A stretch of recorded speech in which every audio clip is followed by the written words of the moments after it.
Hi hello welcome to voice monkeys media. నేను మీ రాకేష్. సిద్ధార్థ్ రాయ్ ఈ cinema గురించి ఎంత తక్కువ మాట్లాడితే అంత మంచి. ఎందుకంటే కాంట్రవర్సీ సినిమా అని చెప్పుకోవచ్చు. ఎందుకంటే 18+ ఈ సినిమాకి రావాలని థియేటర్లో చెప్పిండ్రు అండ్ 18+ వాళ్ళని ఈ సినిమా అలో చేసింది. This is Siddharth Roy, age 21, height 5'9", weight 69. I lost my virginity at the age of 17. Bold content, romance చాలా హెవీగా ఉండే కారణం వల్ల స్టోరీ తక్కువైంది, రొమాన్స్ ఎక్కువైంది. ఈ మధ్యలో డైరెక్టర్లు తీస్తాను సినిమా అంటే రొమాన్స్ ఉంటే సినిమా హిట్ అవుతుందని అంటే కొందరు డైరెక్టర్లు అనుకుంటారు. అందుకని ఈ సినిమాకి డైరెక్టర్ ఎక్కువ రొమాన్స్ పెట్టినట్టుందని నాకు అనిపించింది.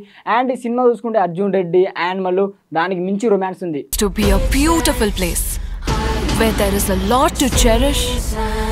యానిమల్లో ఉంటే స్టోరీ ఉంది, రొమాన్స్ అంతంత మాత్రం ఉంది. కానీ దీంట్లో మొత్తం రొమాన్సే ఉంది. ఒక అమ్మాయి పరిచయం అయితే అంటే హీరో ఏమైపోతాడు అంటే హీరో డిస్టర్బ్ అవుతాడు, ఆ స్టోరీ పరంగా నడిచింది రొమాన్స్. Excuse me, lighter ఉందా? అమ్మాయిలు ఎవరైనా లైటర్ అడుగుతారా? పోనీ కొండం ఉందా? 10 నిమిషాలకు ఒకసారి రొమాన్స్ వస్తూనే ఉంటుంది. Are the practicals on? Excuse me, we are almost done. మాత్రం ఓటీటీలో అయితే వస్తుంది. ఆహాలో ఓటీలో అయితే స్ట్రీమింగ్ అవుతుంది ఈరోజు నైటు.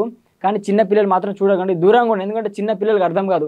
ఎందుకంటే వాళ్ళ చిన్న మైండ్ టీనేజ్లా గట్లాంటి సీన్లు చూస్తే చెప్పాలరా నీకు, పక్కనే ఉండి చెప్పా, పక్కలో పడుకుని కూడా చెప్పా. కాలేజీకి పోతారు, స్కూల్కి పోతారు, కొంచెం అది చూస్తే ఎట్లుంటుంది తెలుసుగా, కొంచెం వేరే దారిలో వెళ్ళే అవకాశం ఉంటుంది. చదువులో వెళ్ళే దారిలో పక్క దారి వెళ్తే ఎట్లుంటుందో తెలుసుగా, అట్లా వాళ్ళ లైఫ్ అయిపోతుంది. అందుకని చిన్న పిల్లలు చూడకండి. ఇట్లాంటి సినిమా తల్లిదండ్రులు దయచేసి చెప్తున్నా, ఇట్లాంటి సినిమా మీరు కొంచెం చూసుకొని మీ పిల్లలని. సిద్ధార్థ్ అందరికన్నా తెలివైన వాడు, అదే వాడికి వరం. ఎందుకంటే మళ్ళీ ప్రాబ్లం అయితే నేనైతే ఏం చేయలేను, మీరు కూడా ఏం చేయలేరు. జర అర్థం చేసుకోండి. ఒక ఫ్యామిలీ మెంబర్స్ లెక్క చెప్తున్నా. ఓటీటీలో అయితే వస్తుంది ఆహాలో.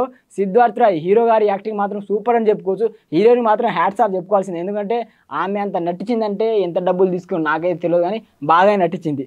ఆహాలో అయితే వస్తుంది, అందరు చూడండి. అండ్ ఇలాంటి అప్డేట్స్ కోసం మా ఛానల్ని సబ్స్క్రైబ్ చేసుకోండి.